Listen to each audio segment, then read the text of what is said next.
জাতীয় রাজস্ব board NBR কর্মকর্তা কর্মচারীদের চলমান শাটডাউন কর্মসূচি পরিকল্পিত এবং দৃঢ়ভিসন্ধিমূলক উল্লেখ করে অবিলম্বে আন্দোলনকারীদের কাজে ফেরার আহ্বান জানিয়েছে অন্তর্বর্তী সরকার।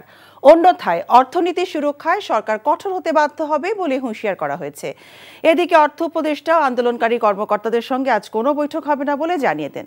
এমন প্রেক্ষাপটে বিকেলে আবারও দাবি আদায় না হওয়া পর্যন্ত শাটডাউন কর্মসূচি চালিয়ে যাওয়ার ঘোষণা দিয়েছেন আন্দোলনকারীরা। সেলিম মালিকের রিপোর্ট।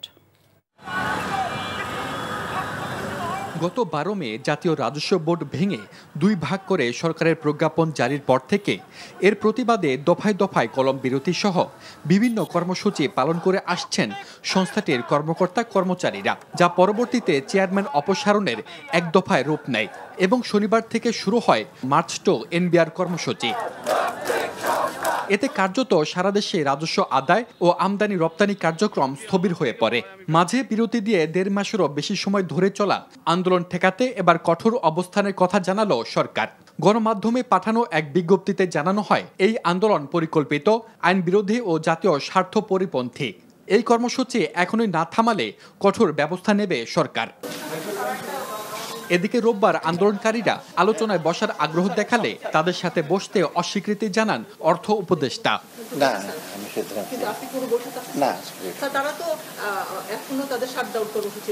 ঠিক আছে, বৈঠক হবে না, ওটা আমি বলতে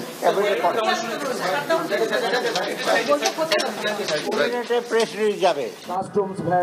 এরপরও অনড় অবস্থানে এনবিআর কর্মকর্তারা আন্দোলন কর্মসূচি চালিয়ে যাওয়ার কথা জানান তারা।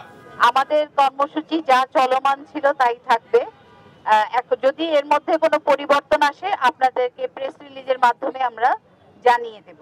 এদিকে ভ্যাট শুল্ক ফাঁকির সুযোগ করে দিয়ে অবৈধ সম্পদ অর্জনের অভিযোগে এনবিআর সংস্কার ঐক্য পরিষদের সভাপতি সহ 6 কর্মকর্তার দুর্নীতির অনুসন্ধান শুরু করেছে দুদক। জ্ঞাত আয় বহির্ভূত সম্পদ অর্জনের প্রেক্ষিতে আমাদের কাছে যে অভিযোগটা এসেছে তার প্রেক্ষিতে এই অনুসন্ধানের সিদ্ধান্ত গৃহীত হয়েছে। তবে এনবিআর এর চলমান আন্দোলনের সাথে দুদকের অনুসন্ধানের কোনো সম্পৃক্ততা নেই বলে জানায় সংস্থাটি। এর সাথে ওই যে আন্দোলনের কোনো সম্পর্ক নেই।